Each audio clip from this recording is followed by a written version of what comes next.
Boy, right? Y'all are on for this week? What's up, everybody? I will be calling him. Good. Everybody, what's happening? This is Real Talk Chronicles. Happy Monday. Of course, I'm coming in. We got a lot of people we want to give our respects to. Definitely want to give our condolences, RIPs to DMX, Black Rob, and anybody else who's passed away during this pandemic, which is just crazy. We're losing so many different people, and we just got to stay together and stay strong, and hopefully the country will open up. But I wanted to start off. I mean, we got these trials. We got Dante Wright, we got Derek Chevlin trial. We got other people. The young Latin boy, young man, that got shot. We'll talk about that all in due time. But this right now, this is Real Talk with Alyson Williams. Alyson, how are you, sister? Hey, what's going on? Can't believe it's been a whole month already. Yeah. It's definitely had time flies, and it doesn't stand still for anyone. Isn't that crazy? No, You it know, doesn't. um, you know, pandemic. We're taking uh vaccines. We got these trials. We got the young man that just got killed in Minneapolis. It, we got the young man. We got all these mass shootings recently. These things are just what do you think is going on with this world? First and foremost, everybody, this is Real Talk Chronicles with Alyson William. If you like it, share it. If you're on YouTube, subscribe to it. If you're on Facebook, share it. Let people know this is what we do. We're here every Monday and every Wednesday coming at you. What's up, Collins? Hello, Mark. And anybody else that's chiming in, we see you. Uh, yeah, so much to chop it up about you, Revly. Definitely, man. Peace to the host. So, Alyson, how are you doing? You good? I'm good. I'm trying to find us on Facebook, but that's why I don't try to do multiple devices because it don't never turn out the way I want it Well, to. So well, does it make it easy? Go to my page, and then you should see us there right away. that's what As I'm you trying to do. I don't see. I see. I don't. Let's talk. So Okay, listen. well, I'm gonna tag. I'll tag you right now, and then that Okay. way you see me. Yeah. Okay. Yeah. Let's talk definitely, Alyson. Um, like I said, just rest in peace to DMX, Black Rob, that recently passed away. The industry people, and I guess before we talk about other stuff, I just want to segue and talk about the industry for a minute, in lieu of people passing away and things like that. A lot of times, it was known that DMX uh, had some habits. A lot of us do. It's all right. It seems like his habits became demons, if I use that word, and kind of started taking control over a situation at some times in his life. Now, I'm segueing to my question to you is that when he had this term, I guess whatever he took that caused him to go into a heart attack or whatever, heart attack, cardiac arrest, a lot of times people close were saying, not the industry people, because industry people a lot of times, just like anybody, will say, yo, wish I could have did this, I could have did that, stuff like that. And that's understandable. We all understand. Sometimes you can't stop anybody. But my question to you is that it was said that a lot of times being in the industry, you get people around you, Alyson, that are just like your yes people, that probably really see the things that bother you, that are destroying you, that don't stop you. You understand what I'm saying? Like, then we'll talk about. Go ahead. So, give me I've, some I've, insight on it. I've experienced it on both ends.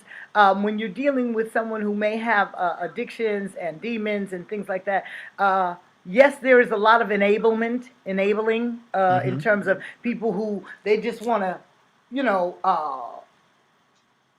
it benefits them for you to be in a certain state of mind, in a certain state of being. Mm-hmm.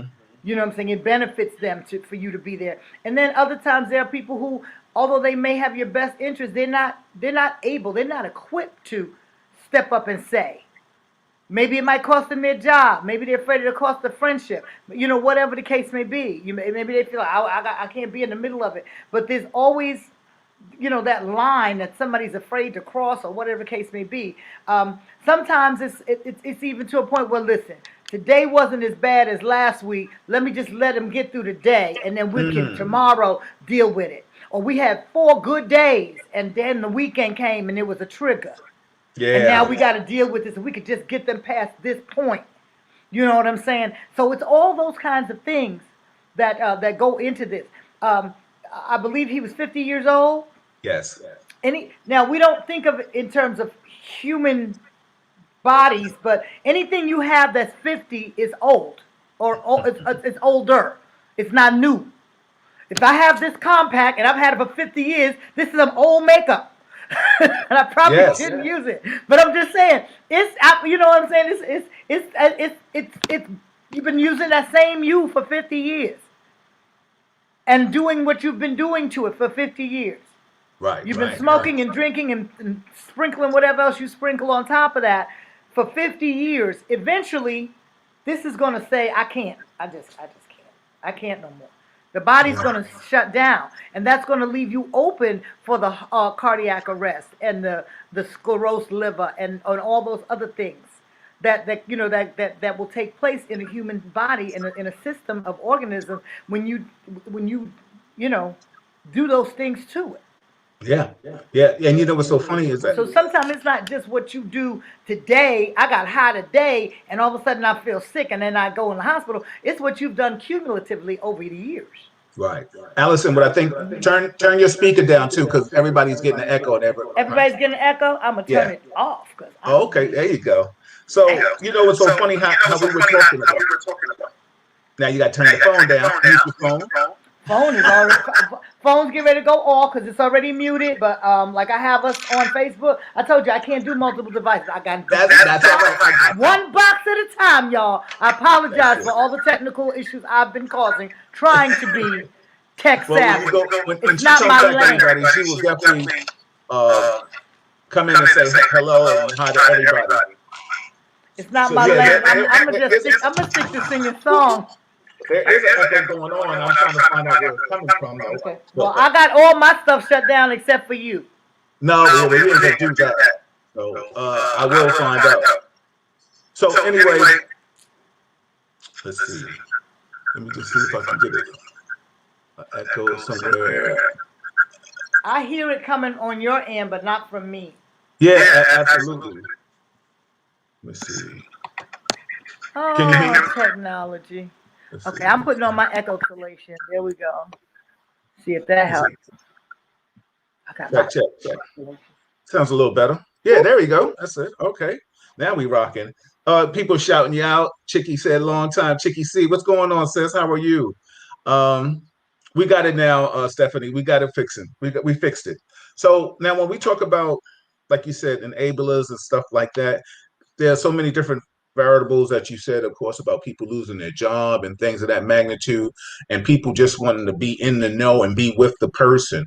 And a lot of times, like you said, I know for a fact you've hung from people from, the late great Miss Maya Angelou, and you've taken me around and the Nicks and the Vals and the Freddies and just I mean, just from the people I've known from being in the promotional stuff in the industry, rest in peace to the Johnny Kemps and the Bobby Womacks, and I mean, just all these names that Alyson, that you've seen and you've hung out with and partied and sang with and watched them watch them go. How does one not enable the paycheck? You know what I'm saying? Like, if hypothetically, if you're the star and and I'm working for you via whatever reason it may be, and then say you have some kind of like habit, how do I say to you stop? Because I might be afraid to lose my job or like, because as we know this in this business, even for me from a promotional side, the close friends are the ones that we speak to far and few in between, but it's the ones that are in the know and the now, that over the cycle of our years of living, we have accrued a lot of family and friends they can't, nobody's trying to take the place of one another, but people are just in your life for these decades or these, times in our lives. And there's a great relationship. You know what I'm saying? Like a Terry will never replace maybe somebody that you grew up with from your childhood. But the bottom line is it's two different relationships. Mm-hmm. Can you just elaborate on like how does the one that cares about you even try to stop you from, going down a dark road? I wouldn't even, I can only, and I'm making this up as a hypothetical situation, but I know that it exists in reality. The people that like say for instance, my crew, shout out to the ASC, the All Saints crew. That crew has known me since first grade. We're all started out as young children together, and we're lucky enough to still have a relationship as adults. Parents, grandparents, some of us great, you know what I'm saying? We've known each other that long. Sometimes those people might not even know what it is that you go through day to day, or that you might have an issue or a problem. Right. Now, the people that you hang with on a regular basis, that you talk to, I'll call you right back, holler back, on that kind of thing. They might know, or people who might work for you or work with you, they might know, but they're not in a place where if they say something, there's a consequence. You know what I'm saying? If my people from the original Alyson Williams world say something to me or bring something to me, the consequences of us not still being family and friends is very slim. Absolutely. Even though I might block their call because I'm in denial. Yes. Well, y'all don't know what y'all talking about. I got my life under control. It'll be all of that. Yes. But at the end of the day, we're not gonna break up. We're gonna always be family and always. Yes. Whereas someone who's an employee or has maybe just been around for the last 5 or 10 years, there's a thinner thread that holds us together. It might be a good thread, it might be a strong thread, but a thinner thread. It can't take as much pressure. So people get in a place where they don't want to cause pressure. Think about it like this: somebody is an artist, and they're going through an extreme time, and they need to go into rehab. And they need to go in rehab for 3 months. They go into rehab for 3 months. That's 3 months worth of pay I'm not getting because they're not getting it. And there's a concept that works like that sometimes. Yeah. And especially when, I mean, this, I know this, and I see your questions, Cheryl, and Platinum. I'm gonna come to it. When you are that person, you also that breadwinner, and you're also that support group for a lot of people. A lot of people, are coming to you for, can you do these, and not even some people you want to take care of, like parents and maybe siblings or whomever, the case how it is. But then you start accruing these bills that are not even yours, and they're somebody else's. And now you're right. People are not going to let you miss that 3 months, because now you put pressure on yourself too, because you're used to a certain lifestyle. Everybody that's listening right now, this is real talk. You make $1, you're gonna live up to $1 means. You know what I'm saying? You don't go to the store and buy one lollipop. You're gonna buy a bag of potato chips and a soda or some water. You're gonna, instead of saving, maybe getting a little. I mean, when we were kids, we might have got that 25-cent juice in the bag of potato chips, but it didn't go over 50 cents, and we still had change. Now you're gonna stretch it, or you might buy a sandwich or something, whatever it is that you can afford for that $1. But the thing is, people will sit back and co-sign and signature you because they want to be in the awe with the celebrity. They want to meet celebrities. They want to do celebrity stuff, and they want to live a celebrity lifestyle. But the thing is, the celebrity lifestyle comes to the expense of only the celebrity. You understand what I'm saying? Because as your friend, I can speak to you all the time and be like, well, what's going on? Yeah, I'm on the road. I'm traveling here. I'm doing that. And like you said, I might not know any demons that you're going through, because if I'm your friend, long as you pick up that phone and check in and say, what's up? And you talk like you got some sense, but I'll know, like, we're like, wait a minute. Too many of those, something's wrong. I can get maybe one one a week or something, because then I know you tired. You understand what I'm saying? But that you know, you know, You're just not yourself. yes. And you know, I think I heard that a lot in lieu of DMX. You know, your friend Russell Simmons put up something on IG, and it was a nice little testimony in lieu of, you know, him signing DMX, or, you know, Irv Gotti signing DMX to Def Jam, and just how he thought DMX was just so talented.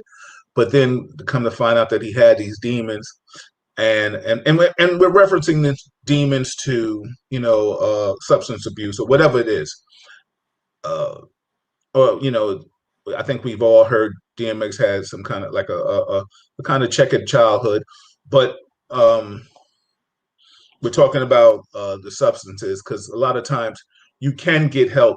You can get help for anything. What you want help, and do you need help, or you're going to get help, is two totally different things. And I think this real talk segment is really, we're going to try to cover a bunch of bases tonight in lieu of, if you're out there listening and you know somebody that needs help, I think the only thing you can do sometimes is just check on them. You know what I'm saying? Like Alyson's reference earlier, you know, denial is the mother. You know what I'm saying? To sit here, like you said, Alyson, you said your All Saints crew, if somebody was like, yo, Allie, what's good? You'd be like, yo, I'm good. Like, you know, now I ain't trying to take that phone call all the time. You know what I'm saying? Because you're getting on my nerves. But let me just get to some of these questions real quick. Shout out to everybody chiming in. This is Real Talk Chronicles. This is Real Talk with Alyson Williams. You have your host, you have my co-host Alyson Williams, and you have me, yourself, Bill Forster. Platinum Flow is in the building. What's up, brother? He said, RCT team. He said, I know you guys see this country and the world actually in chaos. So break it down for us as usual, straight no chaser. We're definitely going to get on the trial. We're going to get on Dante Wright. We're going to get on a young Latin man that was shot in Chicago. A lot of officers feel that was justified shooting. I will give a little take on that later on if you ask me to. I'll talk definitely in detail with Kevin on that. You know, what else? Cheryl said, when you have someone with an addiction, it's hard to stop them from using. They will get help when they are ready. And you know what's so funny, Cheryl? You're totally right. Alyson, maybe you might want to chime in again on that. You know, people will only do what they want to do. And I know some people that have had addictions and I guess gone through their supposedly steps or rehabilitations, and now they still may drink and stuff like that, or some do, some don't even touch anything, you know, because maybe the taste of will segue into something else. Go ahead, Allie. Yeah, I mean, people have triggers, and that's when you know they deal with triggers and what have you when you go into rehab. I'm thankful that I've never had to experience that, but also have to own I've done as much as some and not as much as many. Yes, You know absolutely. what I'm saying? But yes. you know that was my whole thing behind taking the vaccination. It was like, you've taken other things that you didn't know what was in them, Miss Thing. Go ahead and take this because it's supposed to save your life. Don't stop here. Okay. And that was, and you when you said that on the show that night when we had the doctor on, like it struck a chord to me, because that has been my motto in saying before I took the vaccine, after I took the vaccine, and now even though I did take the vaccine, that, you know what's so funny? Listen, we've done so much. People today are smoking hookahs and don't even know what's in that shit. Come to find out, they don't. It's almost like they're smoking gas pipes. You know what I'm saying? People are smoking things to this day and don't know where they got it from. Vaping, you're sucking on a battery. If you're hookahing, you should go and just inhale over your charcoal grill. Yes. That. But this is what I wanted to say, and it's in response to the question or to the statement that people are going to do what they want to do, and this is true. They always say you have to hit your own personal rock bottom, just like you have to always strive for your own personal best. The thing is this: sometimes you might be working with a group of people, whether it's a small team or a large team, who is trying to do everything they can do, and they're just worn out. Yeah, I'm yeah, worn yeah. out. I've tried to do everything. I've tried to be with you as a friend, a colleague, an employer to an employee to an employer, any all on all levels. I've gone with you to a meeting. I've sat with you while you went through a night sweat. I've done everything I can. I told you no. I wouldn't let the dope dealer in the door. I wouldn't I wouldn't make the run. I did everything. You cussed me out. You threw a glass at me. You came at me with a knife. What? Yeah, yeah, right, right, right. What? Yeah. And Alec, um, give us some insight into from a visual, not you. I mean, this is real talk, but you definitely you're transparent as much as you want to be. But what it is to be that person and be in that limelight around everybody that's making this kind of money and drugs and things and liquor and everything is just so accessible to you that it's almost not turning things down. And it's just like a get high party. You know what I'm saying? Well, And it certainly is always available and usually at a deep discount, if not free. right, So it takes a certain amount of self control. right, You right, have right. to, because I can wake up any given day and feel like pure D hell. But when I know I got to get to work, by the time I put these paint by number on and then get my clothes on and get to where I'm going, I put on another face. It Yes. doesn't necessarily have to be the face of my reality. I could be dealing with anything, personal, just maybe not feeling great that day, personal family issues, personal issues. But because I'm an entertainer, I owe it to my audience to show up and be effervescent and open Mhm. and shiny and ha and on. I owe that to them. Yeah. Yes, it is a part of my normal personality. So I'm one of those people who's cut out for the business. Everybody you see singing and dancing ain't cut out for this. That's They like true. the stage and they might have a talent, but off stage, they're not for it. They're not for a lot of people. They're not for a lot of, interaction or whatever. But those other things, like they say, sex, rock and roll, all of that, Yeah, yeah. rock and roll, it's there. And if you find yourself indulging in it, you might not always take it out. You don't take time to look and go, I'm staying up kind of late a whole lot. Look at what I'm looking like. Look at how my body feels. Look how I'm Yeah. not eating right. Look how I'm not eating at all. Yeah, yeah. You know And what I'm what's so saying? funny? You're definitely cut out for that. That whatever you're going through, you and still perform because I was blown away when your mother passed away and you still performed that night. And I was like, what am I going to do? Like when you told me, and I met you at the spot, and I'm like, well, BB King. yeah, yeah, I think it was BB King or Nels, one of them two, yeah. BB King. Yeah, and I'm like, well, do I have to grab the mic and sing just because you may not be able to, but and you got up on there and you let it out in your music and I mean, I tell everybody, yeah, this is my sister, but I co-sign, I never always tell people you know, Russell and I was talking in front of the Apollo about her and Patti LaBelle's show, and let me tell you something. If you've never seen Alyson perform, when the world opens up, please do yourself a just if you want to see an artist, you know what I'm saying? And Thank I you. think there's a difference between this person that can sing and an artist. Like Alyson is an artist, and she could take your song and make you happy about it. Shit, you know what I'm saying? Thank you. Yeah. So let me read what let's see she says, yeah, okay. Platinum said, always a pleasure to see the great Miss Alyson Williams. Definitely royalty. Absolutely. The first lady at Def Jam is in the building.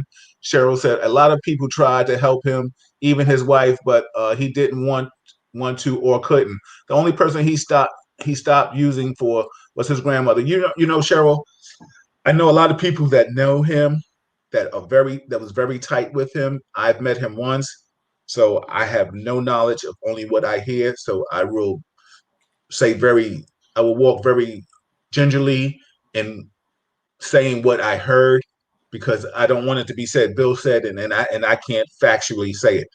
Um, I don't know. Yeah, I mean, you may know more than me, Cheryl, and you're right. You might. I know his grandmother was everything to him. I did hear that. It seemed like he was coming back. He really was. DMX was a very talented person. He He was one of them generational rappers, like they always talk about how Ja Rule tried to sound like him. DMX, he'll pray for you and cut you and slap you in the same in the same day. You know what I'm saying? Just a very talented person. Alyson, I want give us some insight. And I remember we got together one time, and I was like, "How's it going?" He was just like, "I'm tired." I was like, "What's going on?" He was like, "We lost Bobby Womack." I forgot whoever the other two artists that were right before him, around him, that had just passed away, and you were just like, "Yo, like who next?" And for people out there in the listening audience, real talk people, shout out to Pastor Kevin Graves, one of the Real Talk family members. For the people like myself or anybody else that I've been blessed to meet so many, never in the comparison of you working with them and knowing them personally on a personal level, but for the people, for the layman person that has never met any artist and has embraced their music and loved them and loved what they've heard, and it has done something for them. Talk about how it is from a person that actually knows them, and people are artists, and then you lose them, because it's a different energy. Like the moments that you may share are priceless. Like there are moments that you and I have hung out with to the wee hours of the morning that are priceless. Nobody can ever take that away from Bill and Alan. You know what I'm saying? So God forbid, I know certain things about you and hung out with you certain ways that nobody can tell me about, Alyson. They can only enjoy your music. So elaborate on that aspect of how do you feel when deep loved ones like that pass away? And I just want to backtrack slightly with DMX. I met him. I had been in his presence many times, having been on a rap label and going to rap events. And the one thing, he was always respectful and always cool, but he always seemed on the edge. Like how you see a person in a room and they're not in the room. Right. Room, they wish they were somewhere else, or they're in the room and it's just like, I'm not at ease. I'm not at peace. Yes. I'm okay. Yes. I'm getting through it because this is what I do. But he always seemed edgy. I watched a documentary on him not too long ago. That's what was odd to me when he fell ill in the public eye. And they did talk about how he would go back and forth and try to straighten out, and then he would relapse. But when his grandmother passed, it took a great toll on him because he was really trying to make good on that. And then after that, it was kind of like, he almost didn't care what he did. And that's what the documentary spoke into. And there were many people, family, wife, or, close friends that tried to constantly lift him up. I can definitely speak into a situation with another sister friend, Regina Bell. And, Regina Bell is ordained, and she's the first lady of the church that her and her husband have. The Battles have Regina Bell Battle. And so she's a woman of God. And I can remember her telling me about conversations she had with him. And he was open and receptive and knew that side. You know what I'm saying? She didn't have to try to draw him in. He just had a hard time staying on that side. Yes. To the side that was going to keep him well and balanced. And shout out to Roxanne and Shantae. For some people, it's different for everybody. You know what I mean? I'm not saying that the only, you got it. But he knew that side. He knew a spiritual side that you would have thought that since he's so far off to the left and the other side, he doesn't even bother with that. But that wasn't the case. And to answer your current question, for me, at the height of, just before the height of pandemic came, people started passing away at a rapid pace. And looking back in retrospect, I believe that if you had an underlying condition and weren't even looking for a virus, that virus could jump on you, and before you know it, you were gone. Absolutely. I counted all the people that I lost back to back. They all had underlying conditions, and they went very quickly.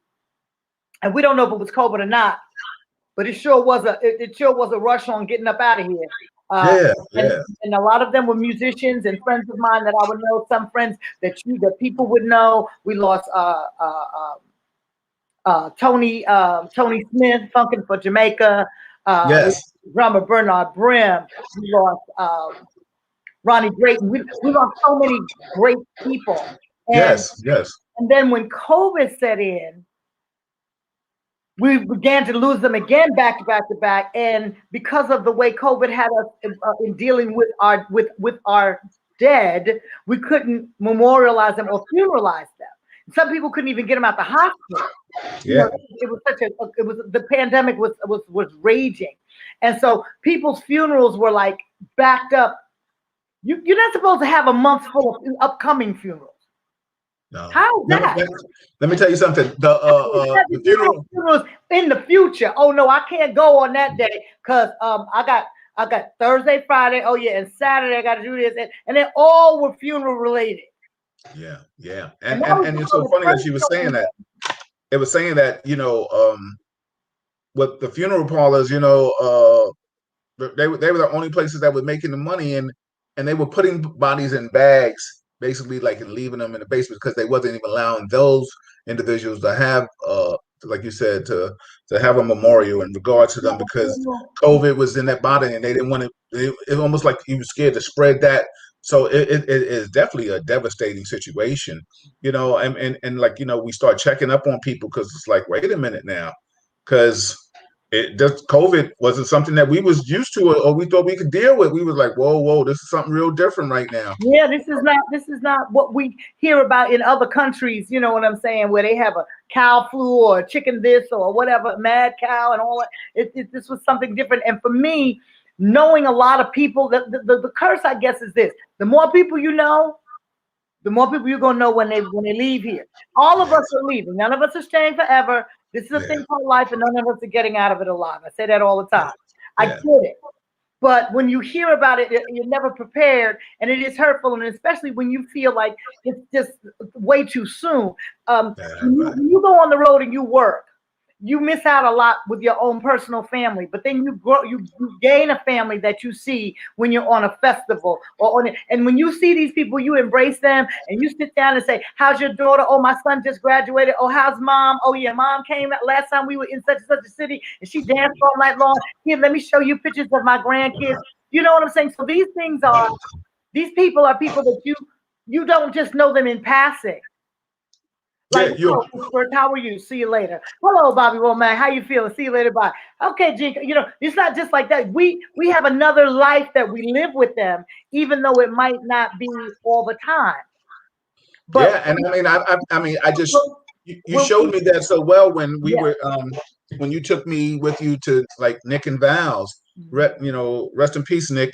And how they embraced me, but the house it was a house full of stars, but everything was good. And then Nick had everybody, remember, just sitting there listening to Nina Simone, and it was just his energy. And I mean, just saying, I was so in awe, especially with hanging around with Freddie and how celebrities just want to be liked and just want to have a regular life. And sometimes the only time you can have a regular life is around celebrities, because you're the only ones that are not like just come out of the celebrity, number one. Yes. But because what we do is this: it's a very big, bright, shiny light, and then we put on makeup and hair and clothes and everything, and we become twice as shiny.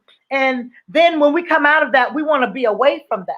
But to the average person, or to any person that's not in it, you just want to see that as long as you can. It's like, can you please turn the light up? This is fabulous. This is wonderful. And so, yeah, sometimes it is a room full of people who do what you do, but that's because that just happens to be what we do. When doctors and nurses and surgeons get together, there's a room full of doctors and nurses and surgeons. Yeah. When lawyers have parties, they invite their law friends. Yeah. You know what I'm saying? And they sit back and maybe they talk shop, maybe they don't. When you go on the road, you're not only sharing time with people that you don't get to see all the time, but sometimes you get to see them more than you get to see your family. But you're connected immediately with the thing that you love the most. So not only am I seeing some people that I'm glad to see, because we do the same thing, but we're getting ready to go do that. We're backstage hugging and loving, getting with the kissing, showing pictures, taking pictures. But in a minute, we get ready to go out there and do what we do. Yeah, and those who are waiting for their turn to do what they do, they're in the back cheering you on. Yeah, yeah. You know what And I'm you know, saying? You're in your crew, you're in your circle, you're in your element. So when you hear that that person has passed away, you really have a thing. And now with social media, because you can hear it before anybody has a chance to call you, say, hey, how you doing today? Are you sitting down? yeah, And some people, for some reason, feel that it is their job. Maybe they're getting a paycheck that I don't know about. They must be the first person to say somebody has left. And yeah, sometimes yeah. they do it so fast, they're not even Cole. compassionate with it. Yeah, some people put it out there that they don't even have a chance to let the family say it sometimes, So and it's that's so just for the bad. layman person. Such That's a just for the bad. layman person. Yeah, yeah, that's crazy. Sometimes you got to tell somebody, yeah, wait a minute, let the family say that first. You I know, have I gotten was, to a point, and I'm sure a lot of people are tired of me, where I tell people, I said, if someone dies and you can't reach me, do not text me. Don't leave me that on a text. I don't want that on a text. I need someone to tell me that. And right, I right, hope when I go, that you all will get together and tell each other, not just type each other, that Alyson absolutely, left up out of here. Because absolutely, we have to be careful with our loved ones. We have to yeah, be careful as in full of care. yeah, yeah, real Down talk, the compound word, careful, full of care. That's how we do when babies come into the world. yeah, That's what we used to do before we had an answering service and a pager and a beeper and a whole bunch. We would call each other and say, I got something to tell you. yeah, Now yeah, listen, you're yeah, going it's a little bad news. You know what I'm yeah. saying? I don't know, maybe because that's what I'm used to, but I think that the person who is departed deserves it. Oh, absolutely, it's a That's what sign I of think. respect. I Sign think of, it's respect for the person, and like I said, I got so tired about somebody telling me. One time somebody just put a Coco Taylor dead. They didn't even say has died or has taken leave. It was just Coco Taylor dead. What are you, a byline? What are you? Are you a newspaper? What is it? I yeah, don't yeah, understand why you yeah, felt you had to do it and why you couldn't. If you were going to do it, take a little time with it. yeah, yeah. Articulate it better than that. Yeah, just Me, just say, now this could be somebody she knows because they were in show business and she is too. So I'm gonna take a minute. yeah, I don't want yeah. to throw her off like that. And that's what I told them to start doing. Please stop throwing me off. Yeah, yeah, yeah. We need to all have some kind of sensitivity and stuff like that. Shout out to everybody that's chiming in. I got you. I'm gonna talk to you about something. I wanted to just, like I said, give a shout out to Roxanne Shante. I asked you all, if you're on Instagram, go to her page. She put a nice. It was her or Big Les. One of them put a clip of DMX uh, reading the scriptures and praying and breaking down the scriptures. So it was a good thing to see. As in Lua, I was just following up what Alyson was saying about how Regina Bell was talking about how she knew X in another light. So, like I said, rest in peace to DMX and Black Rob and all anybody else who's passed away. Pastor Kevin Graves, you can catch him here on the last Monday of every month in spiritual talk with Pastor Kevin Graves. He says people have to want to be helped. Absolutely, many of us have to get to that place called sick and tired. Cheryl said it's even worse when they're also suffering from depression and mental illness. Earl, what's up, brother? He said addiction is real, depression is real, life is challenging and unpredictable. DMX and Black Rob, rest in peace. Keep the faith, my people. Love life. Life is every day. One of kind. Stephanie said the streets are saying that he took the COVID vaccine and that was caused his death. Do you believe that? No, I definitely don't believe that. I haven't heard anything from my sources that that is true. A lot of times people, and please be careful, not you, Stephanie, by no means am I saying this, but some people are always trying to, for those, the naysayers that don't want to even deal with the vaccine, they will say anything in lieu of somebody passing away from the vaccine. We've heard that about Marvin Hagler. It hasn't been confirmed yet. Some people said, and some people got to understand that if there, I know people that have taken the vaccine or maybe took the first one and got COVID, or they had COVID and then they took the vaccine, didn't even know. So a lot of times we have to understand, and when we start talking these numbers, I know a lot of people. Some people are not. I'm not an advocate. I tell anybody, I'm not going to be an advocate to take the vaccine. I just did what I had to do for me. You do what you got to do for you. But listen, we took shots when we had to go to school, right, Allie? Like, hell, once a year, we had to get them three little dots on the arm. Some people to this day take flu shots. I took the flu shot and I thought I was going to meet Jesus. I will never take the flu shot again. But I'm not going to tell nobody not to take the flu shot. That's what I can't do. You know what I'm saying? Because the flu was the flu was in the vaccine. Go ahead, Allie. I have a question. When the person said they understand that he took the vaccine and that causes death, which he is he talking about? Are they talking about Black Rob, or are they talking about DMX? DMX. DMX. Okay. What do we know publicly what the cause of was the cause of death for Black Rob? Was it kidneys or some kind of? He had been sick. He had been ill prior to all of this. Yes. Black Rob. And I sit back and I think about, just rest in peace. Shout out to our boy Ron Grant. I just started thinking about sometimes when people have these illnesses. Ron, I never forget. We talked extensively one night about kidneys and stuff like that, and things of that magnitude. It's just and Alice, I remember you telling me one time when we was at the Sugar Barn, you was just like, or after we were going home or something, and I was asking you about like who the people you love to sing, and you had him in your top 3, I think, or 5, and I was just like, wow. And if you didn't ever hear Ron Grant sing, you missed something. But there's some tape of footage around here. Giovanni said, "Yep, feeling that shit right now. Absolutely." What's up, Dory? What's going? Kevin Graves, he said, Facebook and other social media platforms have been very therapeutic for those in COVID-19 lockdown. Yeah, shout out to D Nice, awesome gentleman. So happy to see that him do the things that he do. I said, I'm telling you, D Nice, I'm calling you because when you do, and Cassidy, when y'all do your thing about Alyson, or when y'all do your Cassidy does his Pastor Mike, just call my name. Better be on that thing, or I'm gonna be raising some hell. Hey, listen, they got to do the ballad edition, for the Get to Just Call My Name. But I had some club hits too, Cassidy. So come on. And D Nice, I saw you had my baby. Melba on too. On there. What you call it? So you need to come on and call us, sister. Let's do it together. I'd love to do something with D Nice and Cassidy. That'd be wonderful. So thank you, Bill, for putting that out there, and we'll put it in the universe. Exactly. Yeah. And exactly. Then it's sure to come to be. Because I think it was so excellent that he did some other friends of ours.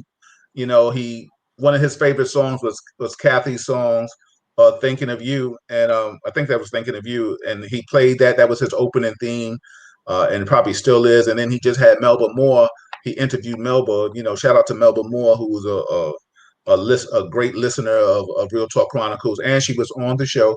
If you want to see that episode, that clip, please go to Real Talk Chronicles on YouTube and look it up, and you can see that we had the iconic Melba Moore, Alyson, and I. So that was just an excellent show too.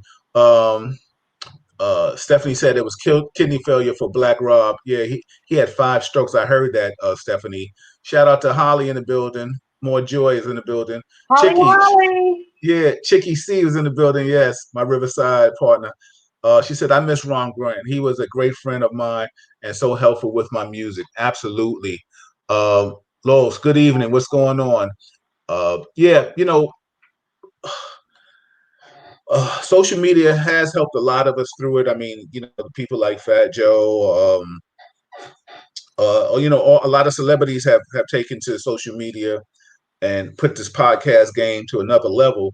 And I'd be glad when they all go back to work. So Real Talk will really catapult into the stratosphere where it's supposed to be. Chicky said, Alyson, she still loves your song, Action. You better go back. Yeah, she took it back. If you don't know who Chicky is, when you see her, you click on her face, you'll definitely know who Chicky is. So way back in the day, this was just as we met as Russell Simmons. Curtis Blow was Russell's artist under management, and Curtis was reeling on the top of the king of rap, bringing this new art form to the forefront, and he had been in the movie Crush Groove and all of that, and he had a band. Curtis Blow was the only rapper that had a band and a set of turntables with a DJ, and he called it the Orange Crush Band. So they wanted to put this out, on some music out in the universe, the Orange Crush Band. So they took this beat, and it's funny because this beat I had been hearing Russell mimicked this beat forever. It later became the beat for Sucker MCs and for Nice T for Michelle. And if you're familiar, boom, tat, tat, tat, tat, tat, tat, tat, boom, tat, tat, boom, tat, boom, tat, tat, so it was like that. And the song was called Action. I was called in to do the background vocals. And some other young lady was called to do the lead and had not a clue she couldn't follow the lead, let alone sing a lead, really. She just wasn't a singer. And it was me, Russell, Curtis, and Larry Smith. God bless you, Larry Smith. And Russell, I can't remember. It was one of them. It was a good cop, bad cop thing because one of them kept saying, "Why don't you just let Alyson do it?" And the other one was like, "Well, let's give the other girl a chance." I think it was Larry who was trying to rally around this other young lady, and Russell was like, "Just let her try to do it." So I went in and I did it, and that's how we ended up with "I Want Action." Oh, there you go, Tania. See, that's it, Tania, aka Chicky C. Tania, that's what it is. That's the history. I wasn't even there supposed to be doing "I Want Action." I'm a lady on the move, and it was an inspirational song about women's empowerment and not falling for the okie doke and letting these guys come in and just shuffle around in your head. And Russell was the vocal that they had the little compressor on, and so he did the rap. Baby, I'm sorry. That was Russell. So we were doing creative things and making it happen. And it was, I remember those days so fondly that those were the beginnings of the beginning. Hey, Alyson, and let's talk about that real quick. We're going to talk about some other stuff, everybody. Of course, this is Real Talk Chronicles, but this is Real Talk with Alyson Williams, and I'm your host, Bill Forster, with my co-host, Alyson Williams. But let's talk about what it's like to be an artist and finally go into the industry. I mean, it's one thing to be a singer, but a lot of people have never performed on stage like Tania had. You definitely have, around the world. But to honestly start to go into a studio and cut an album, to get signed to a label, like was it kind of like intimidating, or I mean, did somebody like bring you by the hand and take you under your wing? I know you've always been compared to Phyllis Hyman, vocally. I mean, but was there other people? I know Maya Angelou, Dr. Maya was a mentor to you, as like a big mother, a sister. But were there somebody at the time when you got signed that took you under your wing and said, "I got you, Allie," or it was just like you were just listening and learning on the fly? It was a combination. Because I had a great support mechanism at home. My mother and my father were both people from the arts, and so they never said, "No, you're not doing that, because that's not going." They never did that. They said, "We told you what to do and what not to do. We're gonna let you go outside, mess up, and come back and see what we do for you." I already had that. I already had that the fear of God was which kept me from. It didn't keep me from making mistakes. It just kept me from making mistakes on a regular basis and from making bigger mistakes that I could have made. Yes. But in terms of the support, I didn't have, my father didn't go to somebody and say, "Yo, I so and I want you to put my daughter on." It didn't happen like that. But all the things that I was learning from being around great jazz musicians, that I was learning about music, that I was learning about work ethic, that I was learning about etiquette, that I was learning about how to be on stage, and all these women that had worked at the Cotton Club and had been, the fierce dancers and singers of the day. I had those people to look at, and they would sit me down and tell me the stories and give me the knowledge. Dr. Angelou came through later in my life, but what was wonderful is that all through my life, I've had somebody that has helped to pass me down, or make sure that even if I get on some bad road, it's not going to destroy me, because somebody has been there to embrace me and take me to the next level. So it wasn't like, my mother wasn't Sissy Houston and had Clive Davis, there. Now, I say that Whitney didn't work for it, because she did. But I'm just saying, I can't say it was intimidating. It was more like, I would sit on the bed with my chin like this, lay across the bed and daydream my world. And then my world started coming true. Right. And I had to figure out how to embrace it, because I had always been kind of not shy, but I had been bullied. So I didn't really believe. I didn't have the confidence automatically. Once I got engaged, I was pretty good, but that go for it thing came later, and you have to have the go for it thing. You know what I'm saying? If you have not, it's because you asked not. Dr. Angelou once said to me, "Never be afraid to ask for what you want, but always be prepared to pay for what you get." Awesome. Allie, let me just ask you a question. Since let's talking about a dreaming and stuff like that, talk about what it was like to conquer or fulfill your dream of being an artist, and and still an artist to this day. And like for those that are get stuck in the should I do it, should I not do it, and so funny, like being transparent here. I remember with sports, my parents. I was like, "Yo, listen." I mean, I was throwing a football at a time when nobody was throwing a football with both hands and throw it a mile. And I had told my parents I had just finished, running track in high school, and there were some people like the street teams wanted me to be their quarterback. And at the time, my parents wanted me to go to Howard. And I told my parents, I said, "Listen, I'll go to Howard, but I want to go Howard. Give me the incentive, like besides just living in D.C. Uh, I'll walk on." I said, "Let me not work this summer.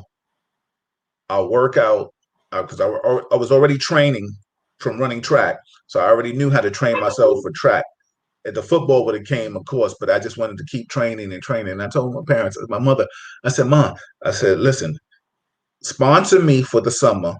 I'll promise. I'll go to Howard for you and Dad, but I want to walk on, and I promise you, I'll get a scholarship to play football at Howard." And back then, my mother was like, she was like, "Yo, listen, you just better go get you a trade." You know what I'm saying? Have So something to fall back on. yeah, and I say all that to say that my parents, and my mother was a singer, and my father was in the show. They were showbiz people. But I think every time I went down that promotional road of wanting to be in the industry, doing promotions in the industry, my mother shunned it so much. I don't know if she just felt like it was. I don't know if she never told me if something happened dramatic in her life that caused her to try to keep me away from it. But anytime I dreamt of going that way into acting or anything of that magnitude, she shot it down. So that's why the fact that it was so beautiful to hear you talk about your parents supporting your dream, because my parents supported a dream of success, but their success was get a trade and stuff. And then I never forget, and then I'll refer, when I started watching New Edition, and she said, "Yeah, like look at them." She said, because they're similar in age to us. And she said, "Look at them. They're out here singing and dancing and stuff. And y'all out there playing football. Y'all should have been out there singing and dancing or something." And I was like, It's always the opposite. Right. "Yeah, it's like Always you want." My mother was like that with kids. From the time I can remember, it was always, "Don't bring me no babies in here. Don't bring me no babies in here." And that Right, was right. because I understood. I was in high school, whatever. I was a young girl. She didn't want me to get pregnant and have my dreams stopped in their tracks. Or the Yes. possibility of me having to raise a child by myself, or getting pregnant. So it was always, "Don't you bring no babies in here." So I was really careful about it, and I really never really wanted to have kids until I could find a mate slash Mhm. husband. That's that was in my vision. That was how my vision board looked. It didn't have to be the only way it could happen, but that I was always cautious of that. By the time I got into my late 20s and there weren't any grandchildren, Now they was like, she said, "Say, you know what? Now you know what you could do. If you did have babies, you could bring those kids right here to me, and you could go yeah, on the road and do what you had to do because they'd be here." And I was convinced till the day my mother left that she had a secret account at Babies R Us just waiting to be used. I well, swear yo, she was trying to shop for a crib. I just know she was. And I think it's one of the things I have a guilt complex over, that I didn't give her grandchildren.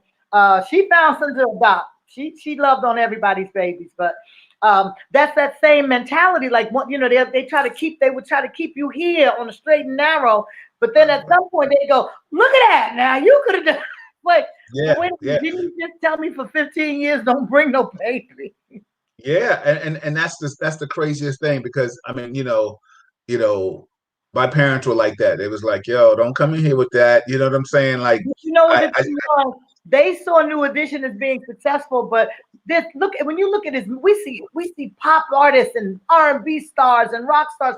There's still a huge cross section of people that never get to see that light, right, that right, never right, get to right. have a seat at the table or even be in the room or even invited to the party.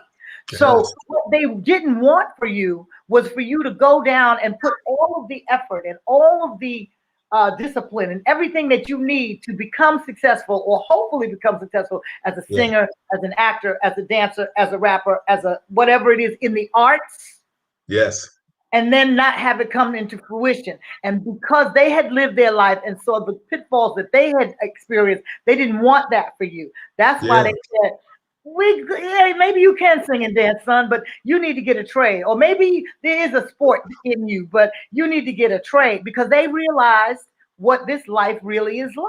What you yeah, yeah, can yeah, be able to get a job just in case, just in case there's a pandemic. And yeah, we can't go sing nowhere. What do you think we're doing? Singers and dancers and actresses and all of these other people, and even the behind the scenes people. Our industry is shut down. What do we do? yeah, yeah, What do we do? What have I learned how to do that I can take somewhere else and make a dollar and keep a roof over my head? So those are the kind of things that our parents were constantly trying to instill in us, not kill our dreams, but and then for some parents it really was. But I don't think that ain't no way to make a living. yeah, yeah, absolutely. Like having fun. Like I will tell you this. My mother despised my promotional talents. She just it was just, oh, you out there doing another event? Uh, Come home, give what you want, what you want to buy, take care of this and that. Where you get the money from, but it was just, it wasn't, I don't she, think that they could see behind the scenes what it took to make it happen. Do you know yes, what I'm yeah, saying? And the yeah, mind that it took to keep all of those balls in play. I don't think yeah, I know they can understand that when they're sending you for a piano lesson or a dance lesson that you're, learning something and it keeps you occupied, keeps you out the street and what have you. But to take it on as a vocation, to take it on as your livelihood, what it takes to make a career happen. And the and fact it's so funny, yeah, and if they could see how hard that, it's the same thing. Business is business. And what they have to realize is that your brand and what you are as a talent is your business. yeah, and it's really like reinventing yourself, and which from a promotional thing where I decided I could do it at any given time, and I was just doing a brunch party before the pandemic. But somebody like yourself, and shout out to Reggie Wells, who I talk to a lot, who's my dude, and we were talking about how to reinvent yourself during these times because there was a time, like you said, Alyson, it was plentiful for all of you. Reggie, as a legendary DJ, you as a accomplished artist, that you're going to get work. And the pandemic, like you said, can shut things down. So, I mean, like where, of course, I'm sure you definitely wanted to open up, but where are you at with the point of opening up and this pandemic in your mind? Like safety over career. I'm scared to death. Right, right, Yeah, right. I've had my first in February. I was lucky enough just around the time the world shut down last year. This year, I had my first live contact audience show. They did a very good job of keeping it safe distance in terms of how they had it set up. Yeah, I came home and I was fine. It's been since February, all is well. And I think I know the people enjoyed it because the people were so ready to have something that they could go to. And it was a Valentine's weekend event, and they could go somewhere and put their clothes on and go somewhere and feel like they could be around other people safely distanced and see a live show. People began to come up to the stage and put money in my hand. yeah. Which Shout just out, shout out to my man that threw that party, Big Dave. Did this thing. I saw that. That was an awesome thing. Marlon Greer and Mr. Flynn, and Yeah, and Dave Finn of Fly TV. They all put that together with was it Gibson? No, it's not Gibson. I'm going to know the name of the production company before we get out of here because I messed it up before when I was DMS. But yeah, it was Yes. Dave, but it was another gentleman too, and I gotta give Okay. it away. Oh, well, I'll let you figure that out because I Yes, just knew it indeed. was there. Yes, indeed. But I mean, but it was well done. And even in talking to Dave and Debbie, shout out to Debbie B. Shout out to There Debbie. were Yeah. a lot of people, and they were masked. And then some people who were in their own area were not masked, but all those people came together. So I Right. got it, but it's still an odd feeling, and you're not sure because we're not sure about anything with this virus and this pandemic is concerned. So I Yeah. do want us to open back up, but it's got to be safe for me and the crew and the other performers and the people in the audience and the people in the ticket booth and the people, it's got to be safe for everybody. And that's a lot of moving parts to consider and to make it work. Because like I said, we just don't know. And I Right. want to get back to work so bad, but I Right. want to do it safely and I want to feel safe. Absolutely. I want to feel that everybody, Yeah. it's just scary. It's just really a scary, scary thing. The one thing you want to happen so badly, you're almost afraid because you don't want to look up, and it causes us to go backwards in our progress. Yeah. Yeah. Everybody, this is Real Talk with Alyson Williams. I'm your host, Bill Forster, with my co-host, Alyson Williams. Thank you, Steph. I saw that you were saying, you said being that Black Rob was homeless and he had no money, similar to a lot of the other bad boy artists. The streets are blaming Diddy. What do you think about that? We're going to talk about that. We're going to get to that. Yeah, because I think it was kidneys. We heard about Black Rob. We heard it was kidneys, that he was having a lot of kidney problems. But I see you, Mark. I'm gonna read your question. Alyson, and we both know Diddy. So I don't know, like Stephanie, I really don't know. I'll tell you what I think. I mean, Diddy has put a lot of people on, but Alyson probably can definitely talk more behind the scenes about contracts and deals way better than I can, in lieu of artists. Uh, so I will say this. So the question is, Alyson, she says, being that Black Rob was homeless and had no money, similar to a lot of other bad boy artists, the streets are blaming Diddy. What do you think of?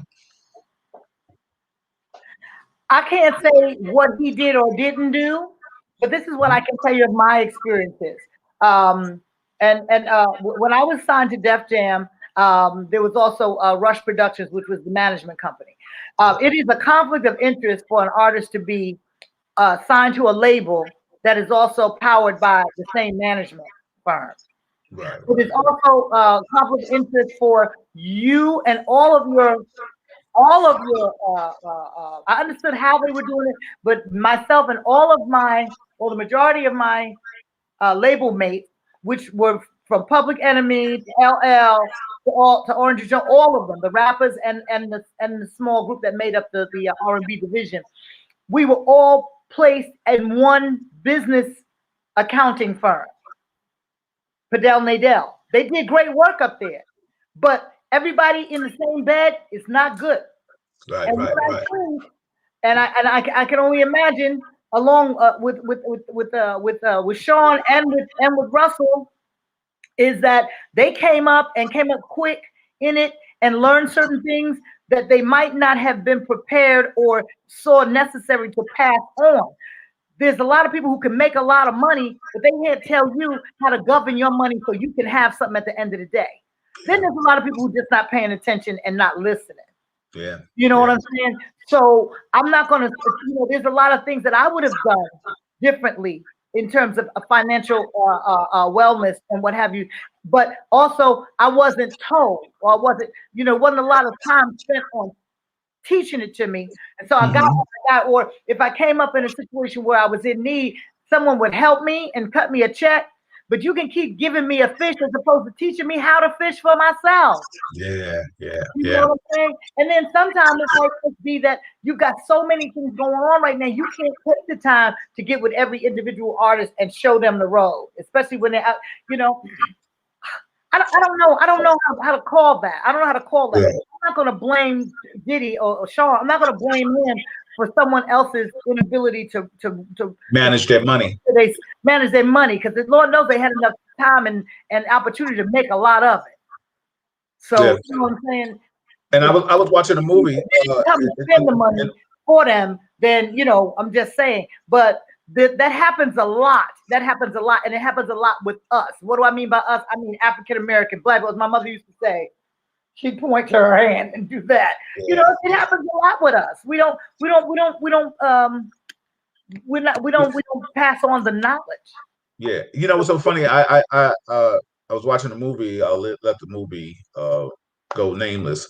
And during the movie, and also talking to other people in the industry and stuff like that during these times, and they said, you know, in the movie, the guy said something about get out the game, and then the guy said, well, I can't get out because I ain't save any money. And he was like, what you mean you didn't save any money? He said, because I always thought it was going to be here. You know what I'm saying? So that a lot of times we get caught up in the spending and spending and spending. I mean, it's like, what do? I mean, the average layman, yo, we'll buy something we know we might supposed to put that money towards a bill, but what would he say? Oh, well, I get paid in 2 weeks or another week. You know what I'm saying? While I got it in my head, it was driving me crazy. We were talking about the event that took back in February with Dave and with Marlon and Dave and Griff. It's called Griffin Icon Productions. Shout out to Griffin Icon Productions. But yes, it's about. I can remember a lot of folks, Houdini and a lot of other people. They had big checks. They got endorsement deals. You're not only getting the money from the label, but now you're going on the road. You're going to sell X amount of T-shirts. That company's going to give you $50,000 or more as an advance, and then you sell the merchandise, and all of that money is just coming in, and you're buying a house, and there's no furniture in the house because that you weren't prepared for that, and plus you going back out on the road. You didn't have time. Then when you came back, all your friends came over, and y'all ordered food. It's nothing, you know. But you didn't think about really that you have a house, but now how to make it a home and how to, invest and keep it and all that. Or you got a car, you got a Rolls Royce, you have no place to park it. You can't park it on the streets. You live uptown. Yeah, so what's the insurance on that? Or do you have to have a driver? All of these things, but they letting you spend the money. A lot of times I realized that a lot of folks would forget very quickly. Every time they cut you a check at the office, that's coming out of your money at the end when they do the tally. Every tour bus, every airplane, every car that they sent for you, they're taking that back. They are a loan company. They are a marketing system. And for being able to put your name up on a billboard, X amount of hundreds of stories in the air in Times Square, there's a price attached to that comes out of you. They want to appease you. They write you a check and say, go and buy yourself some jewelry. You go down to Canal Street and buy your next chain. You bought your own damn chain. Yeah. They didn't give that to you. They made it seem like they gave it to you to calm you down. And you made a mistake. I have a story with me and Flavor Flav. I'll give it to you next time. But, he went to the office and they had the conversation and what have you. And then they gave him a check and said, go and buy yourself something nice. That was his money. Yeah. And sometimes, when you're in it and going with it, you forget that that's how the contract runs, the small print and all of that, and all your cousins that you brought on the road with you, and all of this ones, and the lawyer fees, because Pookie wasn't supposed to be out of the city. Why did you take him with you? All of these scenarios happen. That's right. So funny. I tell everybody in lieu of what Alyson is talking about, go watch the movie 5 Heartbeats, and if you all know, there's a part in there where Dirty Red said, he said, Jimmy, he said, there's so much money I put out, and you all got to give that back to me. Right. So in essence of what Alyson is saying, this is Real Talk Chronicles, y'all. We're keeping it real. Go ahead, Allie. That's what we do. Stephanie said, Mark said, okay, question for both of us. Holly's in the building. Definitely. Question for both of you. Do you see places like Cafe Wad, the Sugar Bar, Groove, getting back to how it used to be? What do you think, Allie? What I know so far as that, places like Cafe Wa and the Groove began when they were able to have some sort of outside capacity, even though those weren't places that ordinary. In New York they're doing a thing I call eating the street, and so they got a little thing that they've built off the sidewalk. Even not a sidewalk cafe. That's one thing. When you have sidewalk cafe availability, this is off the curb, and it is a booth of such. I don't know what the dimensions are, or if there's a mandate to it. And then they covered it maybe with some sort of plexiglass, or it might be open air when it was the summertime. And then they put some flowers around it and your logo and stuff. And that's where people are sitting and eating outside because they couldn't eat inside. When they began to, sorry about that. Hey, That's all right. hi, Mike Jones. No, Mike Jones. Okay, so when they began to have inside capacity to some extent, they began to have doorway performances. That's what I call them, because they could be right outside in the front of the club in the doorway. Mm-hmm. So I know that the Groove had started that, and I know that Cafe Wa has started that. I don't know where it is right now. I think they're back. I know they're back at the a limited seating situation at the Red Rooster, because I spoke to, shout out to Nate Lucas and the Nate Lucas All Stars. Shout out to Nate. And all of you guys. So Sugar Bar has started having, I think, some indoor dining, but mostly it's outside on the eating the street. And they already had a little tiny, piece of a sidewalk cafe as well. So I know that we're doing that. I think that we'll get back to it, but I said this again, I'll say it 75 more times. We don't know enough about this thing to know how it's going to react once we start coming back to each other or coming back to ourselves. Once we start having 25 people in a room, sitting for 2 hours or whatever it takes to eat, watching somebody perform and then getting it up and moving it back home. We don't know how we're going to all feel after that. Yeah, definitely. And shout out to the Sugar Bar, because you host some of the nights down there too, right? Thank God for Valerie, who saw that last year in June, we had been in this pandemic and we're pulling our hair out. And she said, music is medicine. We know that music is not only universal language, but it is a balm. It is a salve. It is medicine. And she felt that we needed to bring it back, not only for the artists, but for the patrons that would come and have that Thursday or Wednesday or Monday night experience at the Sugar Bar, any night of the week that they came, that they could find live entertainment. But there were specific nights that had a broader fan base than others.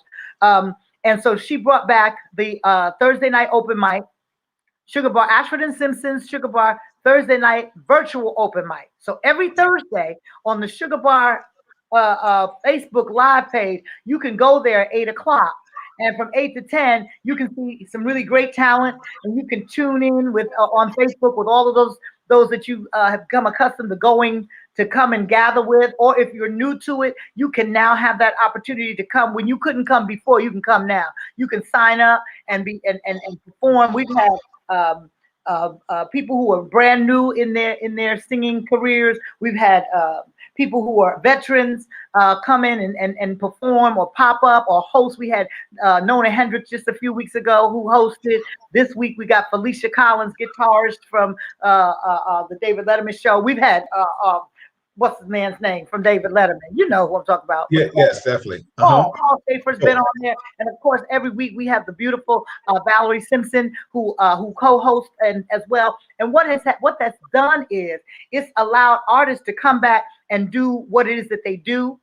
It's allowed other artists who couldn't get to the Sugar Bar because they lived in another country or another city or state, they can come. And of course, people who used to just come and have a good plate of chicken can come and have that experience. And it's helped to heal us, and it's helped to keep us together and keep us bonded to one another. And she has allowed us to also, those of us like myself and about 7 or 8 other people who serve as hosts, we can still make $1. Yeah, and you know what's so funny? Somebody to be able to do that out of the kindness of their heart, to allow us to still come forward and do what we do and bring it to the world because of this platform. Please, people out there, please, if you ever get a chance to embrace the Sugar Bar experience, it is awesome. It was our Thursday night hangout all the time. Yeah. And you you never knew. On a Thursday night here. We work across the Zoom platform, but it's Facebook Live. So please go and check it out. Go look at some of the past performances and host and what have you, and then check it out any Thursday. I guarantee you it will be appointment TV for you. If you check it out one time, you'll love the experience. Exactly. And also too, shout out to Cheryl Pepsi Rally. I know she does Mondays. Maybe one day we can get her on here, Allie. But she does her her Yes, Cafe she has Wa. continued to do her Yeah, her black velvet Mondays.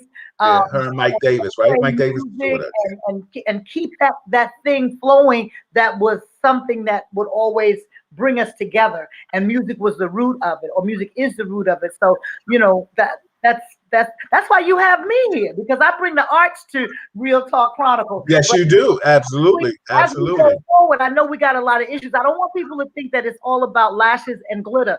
I do have, some things that you promised we would talk about, Yeah. Bill, in terms of what's really going on in the world today. It's the scariest place ever. Yeah, well, what's so funny? I really, and like I said, part of this was dedicated to DMX and Black Rob and Stephanie. Like you said, do we think he paid his family? I don't know, Stephanie. I don't know. A lot of times, and Alyson maybe might just chime on this real quick before we go into other topics. But like you said, because you're the president or the CEO of a company or whatever, it doesn't mean that you have to pay, like, go back and pay these artists, bills. I mean, we all think that sometimes, why artists, and we're going to have more segments on that and let Ali break it down for you more in detail about that, because I don't know what the deal is with Black Raw and Puffy, excuse me, if Black Rob got the short end of the stick. I don't know all the details. I don't know if his contract was just up and he wasn't with Bad Boy anymore. I don't know anything. So I don't know what Puffy might have did, or has done or is going to do. I really don't. And we might have to ask, is he obligated to do anything out of the kindness of his heart? I'm saying, like you said, Black Rob was sick for years and had multiple strokes, from a failing kidney. You know what? Now all of a sudden somebody's going to take care or do something. I mean, it's noble and it's nice, but I think that, and I speak for Russell, and I'm sure I can speak for Sean. I'm yeah, sure that they are all. I found them. I found Russell to be benevolent in right, right, terms right. of being able to help and would help when he could. I wasn't signed to Sean, but I would imagine that he's paid for a lot of things that we don't even know about. We'll never know whether they were buying groceries or putting people in the ground. And I'm sure that if there's anything he can do, he will do it, because I think that's the spirit. But I think you got to put yourself in these people's positions too. Suppose somebody came to you and said, "Well, here's the situation. So and so has passed. They was broke. They was sick, and now we need you to take care of everything in our world." And you have the kind of money and the kind of means where people come to you with that at least 3 or 4 times a week. Yeah. That's always going to be a call coming. It's And coming. So you let me piggyback on what you're saying, because from just my standpoint, on the law enforcement standpoint, or what people think I can do from a promotional standpoint, I get people asking me all the time, do you want to get involved in this? Do you want to get involved in that? And Ali, I'm sure it is the fact that you're an artist. Connect you with this, or can you sing for that? You wait a minute. Don't ask me to pay. Don't ask me to sing for what I'm not worth. You know what I'm saying? Like, sometimes people get caught up and not you, Stephanie. We're definitely not talking about you. We're just talking about the situation and the topic at hand. That some people sometimes abuse their privileges in their places in lieu of stuff like that. Everybody, this is Real Talk Chronicles. I'm your host, Bill Forster, and my co-host, Alyson Williams. This is Real Talk with Alyson.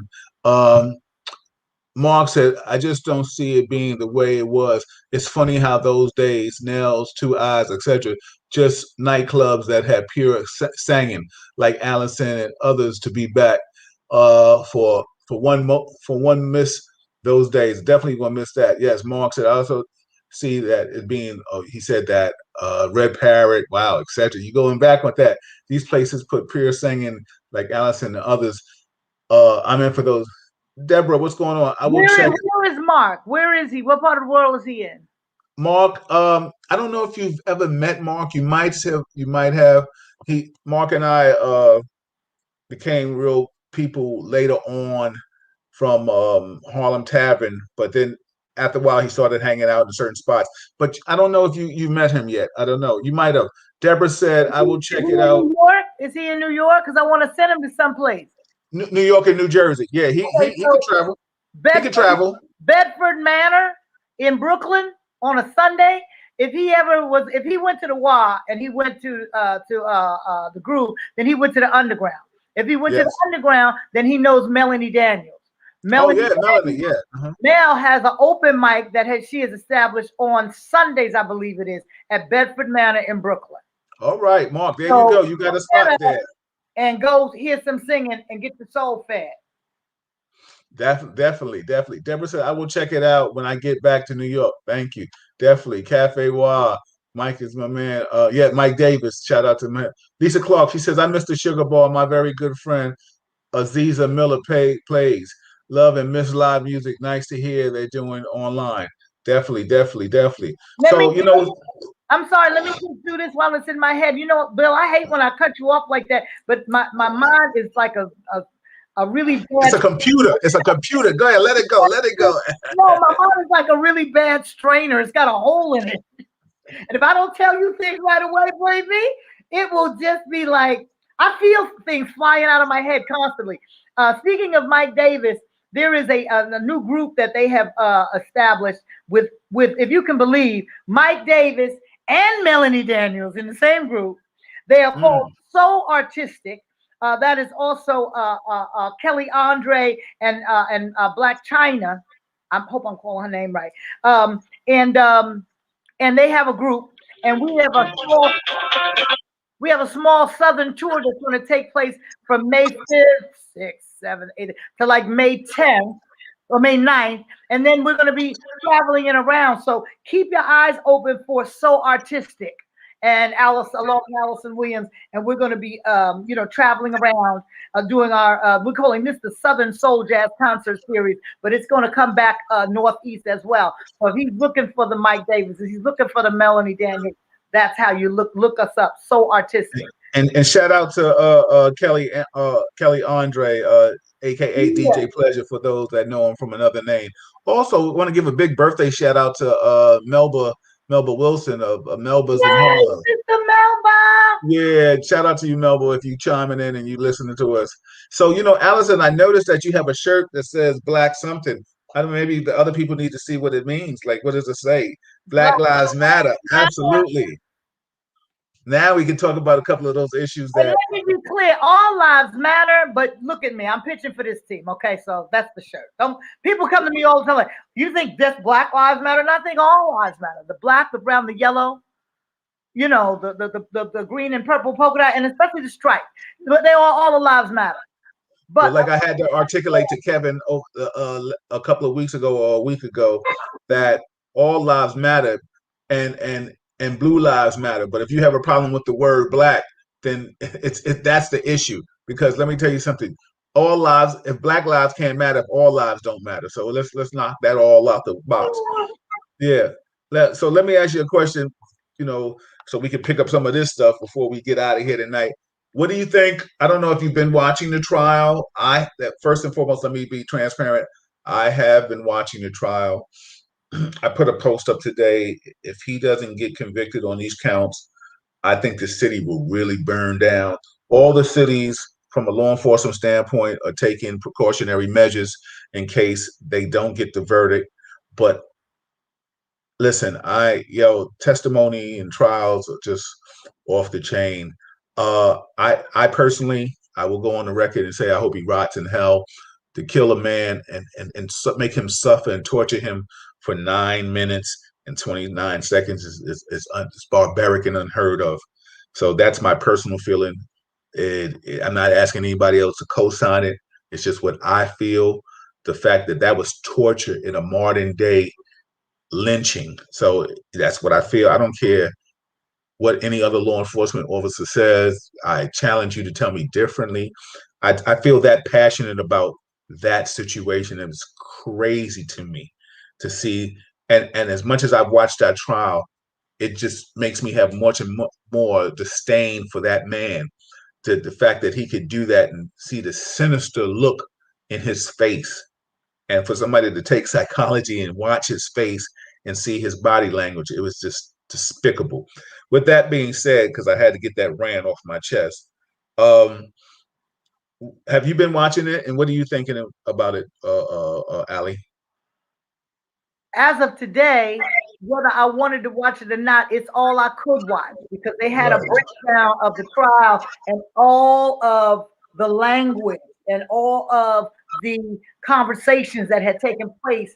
They broke it down today. Even when I was trying to kind of, you know, how you kind of wake up and you can hear the TV on and you get because my Right, right. TV was on, and I could tell that they were. I was like, oh, they're breaking it down sentence by sentence. And then Yes. I tried to turn away from to look at check. It was everywhere. And yes, I have been watching the trial, but I tell you, between the pandemic and mass shootings and the death and the suffering, and the lack of work and people, you know, suffering in ways that, you know, you see what you see, but what you see, you have to remember, that's what made the news. Imagine. Yeah, yeah, That's what yeah. made the news. There's a lot of other information we're not even getting. Between all of that, sometimes it takes a toll on me physically. And I felt myself going into that place today. I felt really ill.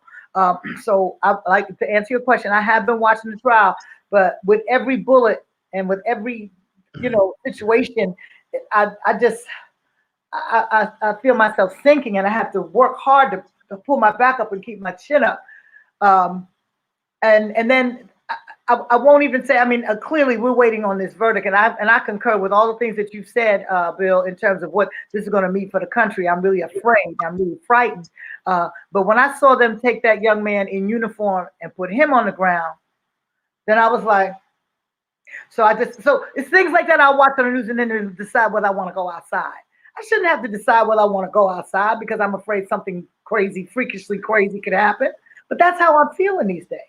I'm not going out today. Okay, Yeah, I'm just. the world is at such a crazy place. Thank you, 45, for just bringing out all the demonic people in the world. He You brought, feel that, didn't he? yeah, he brought all their personal feelings to surface, and and right now, I think this world is just a ticking time bomb on defunding, hating police, uh, people hating white people hating black people, white people wanting a wall, Mexicans. I mean, some people ain't woke. Some people still forgot their ethnicity. I just think everything is just in a topsy-turvy town. I was talking to a young white guy today, and I was asking him because, well, he was in customer service because he was servicing me at the time, and I asked him how he was doing, and he was like, So I was, me being who I am, I started delving deeper into what was bothering him. And so then I kind of interjected and just said, well, what is it, the world and stuff like that? He was like, yeah. He said, with so much going on. And right now, it is such a tough question, a conversation to have from a person not of the same ethnicity as you, to talk about any racial tension, and God forbid you don't agree, because then everybody's on pins and needles. You know what I'm saying? And with that being said, he's like, he says, I feel like I'm from a place where you can agree to disagree, but it's almost like I can't even agree to disagree. And I didn't even know where he was going with that, if he did agree on certain things or didn't agree. But the one thing that I did know, I guess I didn't want to hear what he did agree on and didn't disagree on. And that's where we are right now, because once you agree or disagree and it's not like-minded, you put everybody in that box. It's just like if a person is a Republican, the first thing you say, did you vote for Trump? Because it's all right to be a Republican, but if you voted for Trump, then you're a bastard and you're damn. That's the crazy part of it. Like, don't say you're a Republican and voted for Trump, but some people voted for him just because they are Republicans, and that's what some people do. They're just creatures of habit. I just think that we're in such a place in this world that tension is so high. You have a young Dante Wright, young man, 20 years old, that and Kevin and I had to discuss this, and I had to tell him don't have suggestive dialect when he talked about that he had a warrant. Kevin said it was for a carrying a gun, which is a misdemeanor in Minneapolis. And I said, but don't be suggestive, because the bottom line is, if everybody in Minneapolis carries a gun and it's a carry state and stuff like that, what that was an open container or smoking cigarettes on a place where you can't smoke cigarettes. With and saying all that, he was a biracial child. It's crazy. So it's happening now. It's starting to happen to all of us, because whatever dominant gene that took over him looking like a man of color, which he was, he got treated like that. And I tell people all the time, I've been saying this from day one, that there isn't any equality when it comes to people of color and some white officers. And I have to say some, because there's some great white officers, just as there's some terrible black officers and some terrible Latin officers and some great, there are great officers and bad officers on one side. But the thing is, right now, this is a time bomb ticking. And if you feel that George Floyd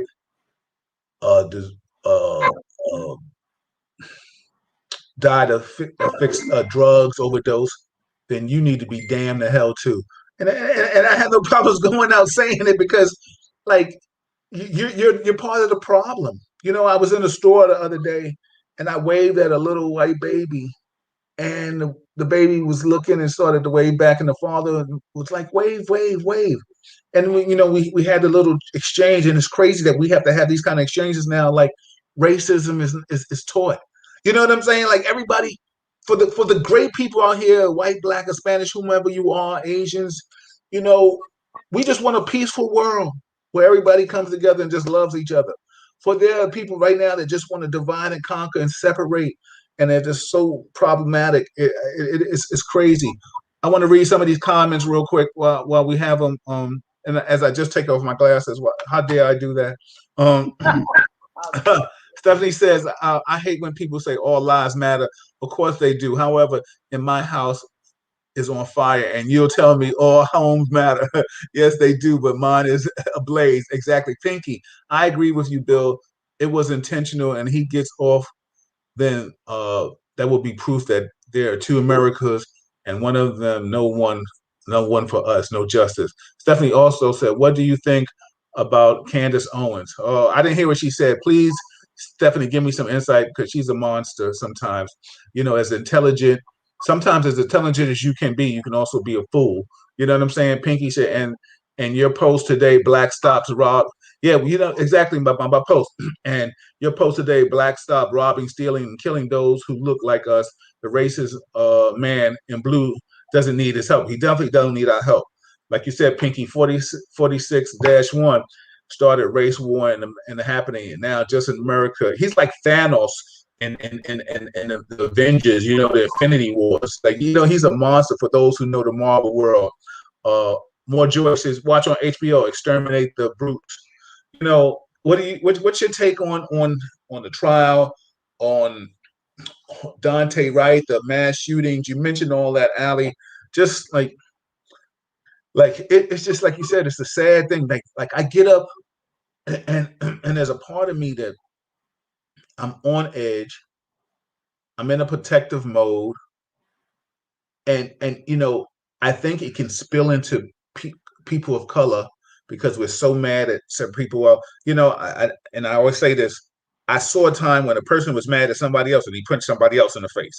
And this is what I think a lot of times it might happen too with us.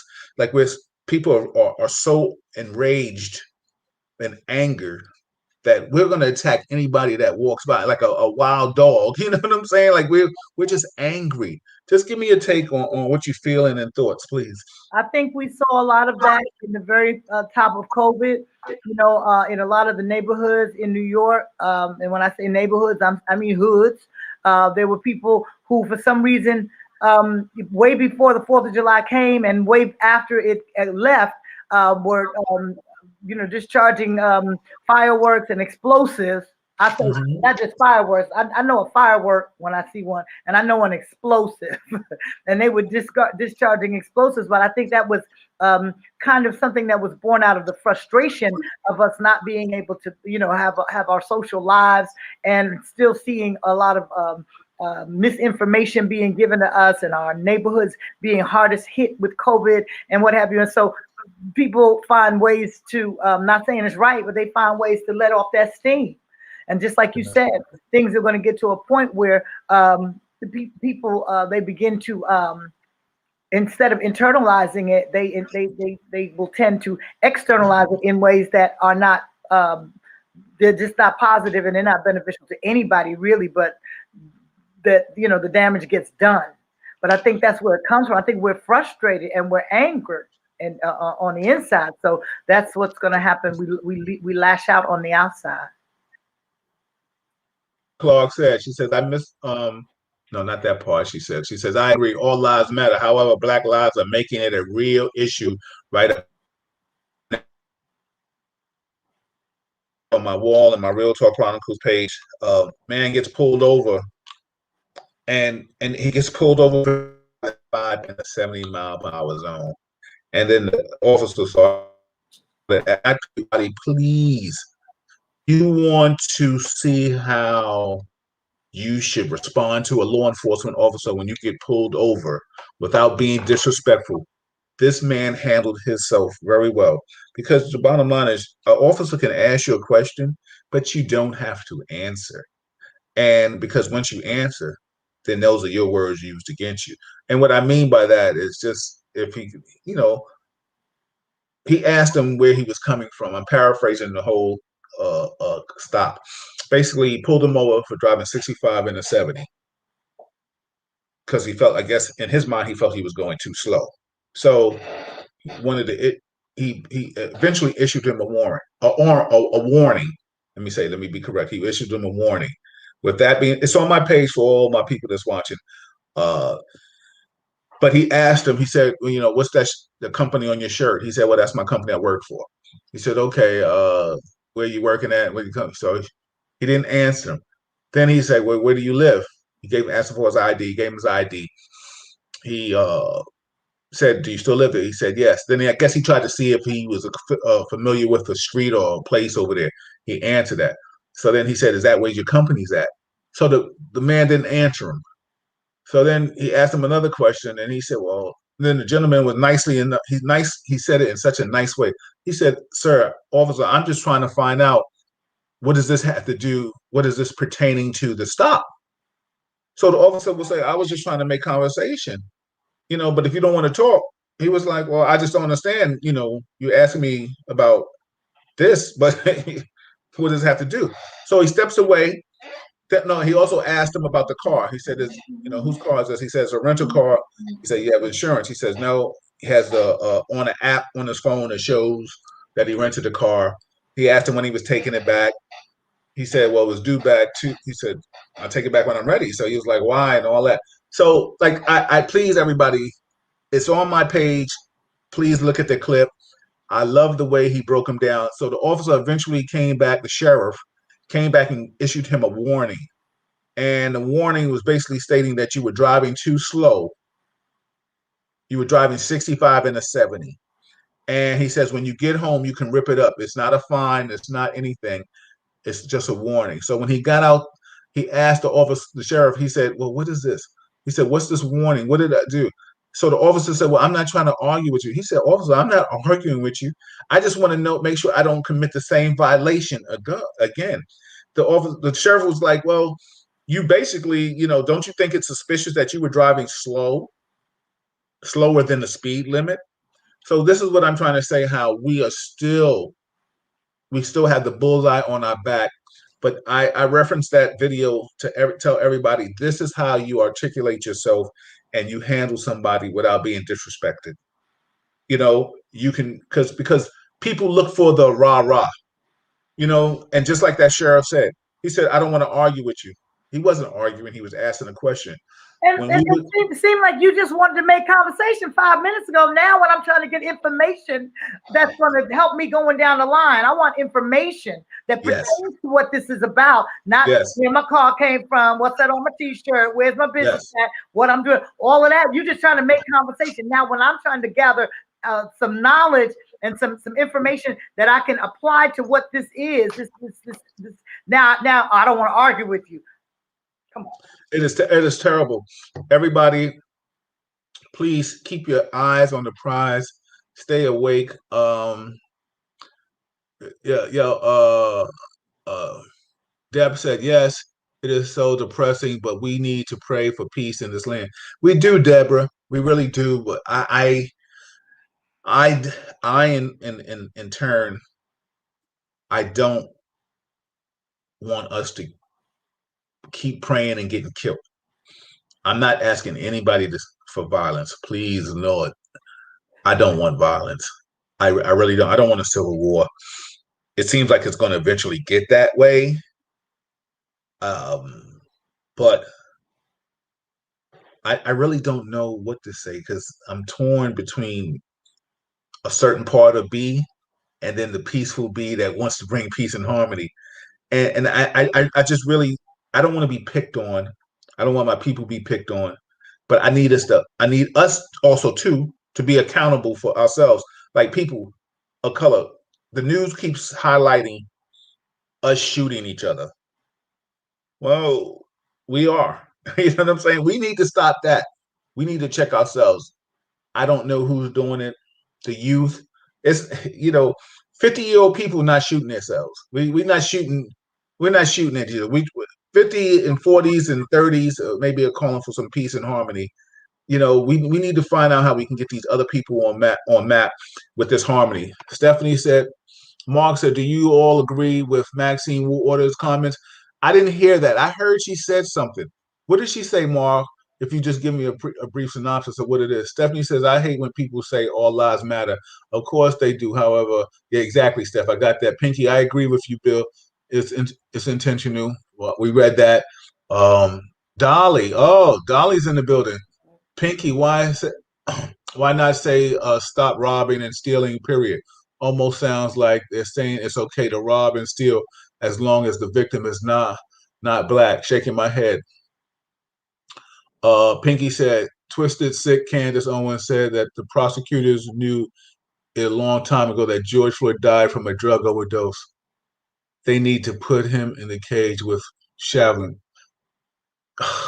If she said that, she's the worst of the worst. It's so funny. The worst thing to have is a person of color and they start dancing for the man, as we say. That's my nice way of saying cooning. You know what I'm saying? Listen, if you think George Floyd died from a drug overdose, then just give me all your money. I'll invest it for you. That's the nicest way I'm gonna call you a name without calling you a name. Just give me all your money and I'll invest it for you. And if it fails, I tried. Don't be mad. That's it, right? Just empty out the bank account and give me all your money and I'll invest it the best way I see fit. And if it doesn't work, if you don't get any money back, I tried. Don't be mad at me. Don't say I was a crook then. Uh it doesn't make sense for people to say that he died of an overdose when I don't think that anybody out there. Ask Candace Owens and tell her Bill Foster said this. How about that? Let me put my knee. Oh no, not me, because that's a man versus a woman. Let me put another woman's knee on her neck for 9 minutes and 29 seconds, and see how she fares. Whether rather had drugs in her system or not. 9 minutes. People, it takes 8 pounds of pressure to break a bone. It takes less for ligaments and tendons. In seconds, you can break somebody's neck. Pressure versus pressure. You have a person's body, their lung chest pressed against concrete. People, if you've never been in a certain kind of fights or certain situations, and just ask about being compressed and things of that magnitude, please stop with the nonsense. Um, let's see. Vera said dying from an overdose has nothing to do with dying from the lack of oxygen. All cells need oxygen to survive. Definitely. More Joyce. She said guilty, guilty, guilty. She's a nut. Absolutely. Candlone is a whole nut. Exactly. More. Pretty much if Shavlin doesn't get convicted, we should stay in the streets and protest and not be so cooperative. Exactly. I mean, what but people of color don't come together for anything. You know, we'll find somebody that says one thing and do another. You know, we can't keep us out the stores. So they'll say, you know, don't buy something on a certain day. People, what is something? I'm gonna go do that. I'm going out there. I need me my pork chops, or I need to buy me my chairs or something. Or there's a sale on Gucci. So it's a shame that we can't come together. Deborah said, unfortunately, reason why we need the Lord to step in and hear our cries. No doubt. I totally get that. No more of our black and brown men dying. But on the other hand, we are ready to die for what's right. Absolutely. Pinky Bill, she is the epitome of mental disease. Let's not give her any more time. Exactly. Allie, before we get out of here, what what's your thoughts, comments? Please just run them off to me. I mean, we got Shavlin, we got just so much. You know, one day I'm going to get all of us together. You, the Real Talk host, you, Kevin, Al, and Pastor Graves, and we're going to all just chop it up one day and just have a talk. We're going to cover the whole gamut from the music to the religion to the politics to the law enforcement and just real talk. Everybody, this is Real Talk Chronicles. We appreciate you all. Please like it, share it, subscribe to it. This is Real Talk with Alyson Williams every third Monday of the month. Give up some hearts and some thumbs for Allie in the building, baby. You know what I'm saying? Because listen, it is the hardest thing to do is share some positivity and sit here and be transparent in front of the world and not knowing if you like it, you love us, you care about us, or anything. You know what I'm saying? And this is what Allie and I do. You know, she's been with me. She's embraced me. I've embraced her. You know, our friendship is runs deep. You know, we've laughed, we've watched each other cry. You know what I'm saying? What haven't we done right now to share a relationship, real talk honest relationship? So I'm so thankful that she's taking this walk with me, and I, you know, a lot of times, and she will tell you, I mentioned that I said, well, no matter where I go with this, she will always be a part of it. And when I reached back out to her and I said, Allie, I'm doing this podcast now. I want you to be a part of it. And she was like, yo, really? She was like, yo, thank you. You know, because a lot of us don't hold suit to our word sometimes, but this is the best I could do to show my loyalty and respect. Anybody that knows me, I'm definitely loyal on that. Like, shout out to Joy Taylor. I see you in the building. Real Talk Genius. Thank you, Holly. Diana Hayes in the building. Yes, love you, Allie. That's what she Hey says. guys, and what I like is this, you know, you give me a chance to come on this platform and we tell stories and the things that we've done, and those always lead us into the inner workings of the questions that we're posing. You know what I'm saying? Right. We tell those stories and give those little feedback on what we've done that lead us to what our opinions are of a DMX or a Black Rob or whoever it is that, you know, that we're talking to on you know, on whatever side it is. You know what I mean? But it always I look forward to the second half of our conversations, which deal with our life situations, because Yes. a lot of people will look at artists and think, you know, that they're not really connected to what's going on, or they have a different way of looking at, well, we all have a different way of looking at what's going on in the world. And because usually when they get ready to get someone's opinion on something, they call the same group of people who are more, maybe have more marquee value. So you're going to hear Alicia Keys get a chance to say what she needs to say. You're going to get John Legend a chance to say what he needs to say, along with Common, and then all those people get together. Right. So you might not get to hear my opinion or artists like myself. So I enjoy being able to come and bring an articulate, intelligent view of what my take is on what's going on in the world. It also gives people a chance to realize, well, she's an artist and she works in the industry, but she's still affected and she still has to figure out how to pull her nerves together to deal with this. So we're not alone. And I love listening to the comments of your listeners and your patrons, the people who patronize this show, because I'm hearing them being woke. I'm hearing them Yes. paying attention. If I didn't know anything about what was, it would be really hard for me not to know. But if I didn't know anything about what was going on, these people are telling me what's going on. They're giving me their opinions. They're giving me they're going back and getting the actual. They're able to quote it back and forth. So it makes me feel good to know that we're paying into and also gleaning from an audience of people who are active in their minds about what's going on, and I enjoy being a part of that. So That's I'm what's glad up. to be here with Real Talk Chronicles. And I And you thank know what's so funny, all Ali? the people Let that me just cut you real quick because I'm old too, like you. I need to. I don't want to forget this. Everybody, what you're getting, Joy Taylor's in the building. So happy birthday, Joy. I just want to make sure we got that birthday shout out too.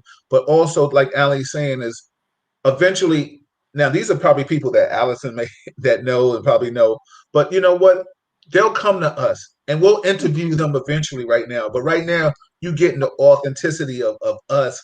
And let me tell you something. You as long as you watch us and stay with us, I will not give up Real Talk Chronicles. I promise you that because it's the hardest thing to do is to give energy and positivity to people like this and give you something. You know, I appreciate you all for being my ministers of information on the side. You know, Steph, Mark, all of you. Or there's so many of you that just send me information that keeps Real Talk Chronicles keeps me on top of my journalism game. You know what I'm saying? And like you said, Alyson said this like this is what we doing. So appreciate you for listening to us because you could be anywhere else. But you here with us and you rocking out with us. So we want to give you the best organic. And we're not scripted. Everybody, let me tell you something. Real Talk Chronicles is not scripted. We come right off the cuff. The only thing I told Alyson is that we was gonna pay tribute to DMX. After that, that was it, right? Allie, like we Another way you can tell we're not scripted is because Bill just said less than 5 seconds ago, yeah, Allie, I'm old like you. I'm not old, Bill. I said I had a creaky memory and that things fall out of my head. I didn't say I was old. So you hold up with the old talk, okay? yeah. I apologize. You're right. I apologize. Beat him up. Show him some shit. He gonna say, I'm old like you. I'm not old. No. Listen, let me tell you something. I love this age that we have. We're not old. Alyson is I'm so so right. glad to be as old as I am. I don't know what to do, but you're not gonna call me old in front of the world. No, I'm not in front of hundreds of Not people. what I'm I'm not. I'm right. You're right. saying. So I apologize. No, we are still here. We are the effervescent of fine wine. Yes, we are. Yes. Vince, Happy birthday. Yeah, exactly, Moy Joy. Drop the mic. Happy birthday, Joy Taylor. Stephanie, yes. I couldn't believe he said that, y'all. I'm Yo, talking to listen, y'all now. I'm not talking to him. I'm talking to y'all. sometimes the tongue goes before the words. I'm wrap it around your neck. You do that again, okay? Me and you. That's why it's time to get off. She gonna hold you while I hit you. Yes, absolutely. She will. And then she'll say me later. She said, why'd you say that, Bill? I'll be like, I don't know. You know, so we're not old. We're not old at all. And let me tell you something. I am so happy to I was thinking about that earlier. We're gonna talk about that too. Because we have so many things lined up. And people, please, if you have questions for Alyson or myself, sometimes put them in here or just save them for the next thing. Just write them down. As soon as we come on, hey Marquetta, when we come in, just hit us because real talk is real talk. You ask us a question, we're going to answer it. I think you all know there hasn't been somebody that says something. Alyson and I have not acknowledged you, and I will always acknowledge everybody that writes in because if without you, you keep us going. So definitely. Next month, y'all know how big I am about that Taurus thing. We're coming into the Taurus birthdays. Mine is May 11th, which means that on the 17th, I will be with you. That's the third Monday. We're going to have the Real Talk Chronicles Happy Birthday Edition. And for those that don't know, Alyson and my mother are born on the same day. So that will be the celebration. We'll celebrate Mama Bill as well. And the beautiful thing about that, this is for those that don't know, this is how Real Talk Chronicles started. And so this will be the anniversary of my mother Alyson's birthday, my mother's birthday. the anniversary of Real Talk. Well, anniversary for Real Talk Chronicles is January, but the birthday celebration. So yes, we will be back with Alyson on the 17th, the birthday. Maybe we'll try to get some people to slide in and say, "Wish you a happy birthday, Alyson." That'd If be you know nice. anybody that wants to chime in and say, "Wish you a happy birthday," if any It's a of you all, milestone. It's a milestone, Bill. It's a big one. It's a big one. It's a big one. it's the big Wow, one. It's it's the a big big one. one. The big 6-0. Yeah, Damn. yeah. So listen, if any of y'all want to chime in that night and wish Alyson a happy birthday, let me know, text me or something that day of, and you can come in and say, wish her a happy birthday. Until then, Alyson, give us some parting comments before. First of all, hold on, Mark, you're a Capricorn, you're a Taurus. I love it. Marquita, she said, just tuning in. I know it. Yes, Taurus in the building. May 16th. Marquetta, that's my father's birthday. So yeah, I'm surrounded by Taurians. Mark, like you said, he's the fourth. Deborah said, "Oh, you share birthday like our beloved legend Mark Breland." Yeah, Mark Breland. We gonna, you know what's so funny? I'm gonna get Mark Breland in here too. I'm gonna reach out to Mark. That's my man. We're gonna try to get Mark. I saw Mark last year or year before last. The fighter, right? Yes. Yes, that's what I thought. Yes. Okay. Yeah, Mark was doing something. A friend of mine has a boxing academy up in not Poughkeepsie, but up that way, going north on the train. And I was called in to sing the national anthem for these young boxers and what have you. And he came, and it was great to have his energy and stuff. And I hadn't seen him in so long. Oh yeah, shout out to the legendary individual named Peter Shue. It was his birthday today, and my man Mike Boogie, the Hollingworth. So for all those y'all know who Peter Shue is, shout out to Peter Shue. It's his birthday today. Allie, give us some loving parting words before we get out of here. Thank you, everybody. Give us some hearts. Give us some hearts and give us some thumbs up. For tuning in. Thank you, Bill, for having me in the building. Give my love to Malika. I want to wish you all love and light, peace and blessings, miracles and music, and above all, joy. Love on yourself and love on one another. Love is the only thing that's going to get us through this. Because when you start from a place of love, hate can't win. When you start from a place of love, hate can't win. Everybody, hold your head. No matter what's the verdict, hold your head. Hold your head. Yeah, strategically, let's plot another way. Let's just reach out and try to talk to the youth, and let's make them better. You know what I'm saying? We already got the bullseye on our back. We don't need to throw darts at ourselves. Real talk. All right. Love you. Respect you all. See you this Wednesday. Kevin and I will be in here chiming in.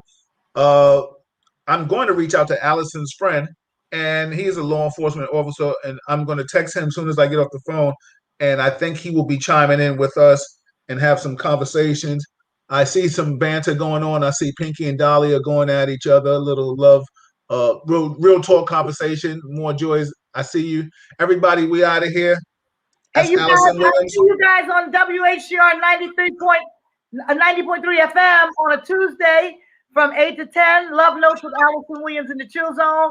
And also on Front Stage Radio Show, which is going to be on Facebook Live. You can find it all. That happens on a Thursday. Yes. Happens on a Thursday. All these great things that we can do through the glorious world of technology and get in this box here and see each other the best way we can. Stay safe, y'all. Wash your hands. Keep your distance. Wear a mask. I don't care if you got a shot. Just stay safe and stay alive. Yeah, definitely. And then Deborah, I know, shout out to Dwayne Pearl Washington. He's a Capricorn. We're born on the same day, January 6th. Pinky, yeah, love Dolly. Dolly and I grew up together. She's very opinionated. Good soul, deep down inside. Respect. Thank you, everybody. Real talk. We out of here. Peace. Peace.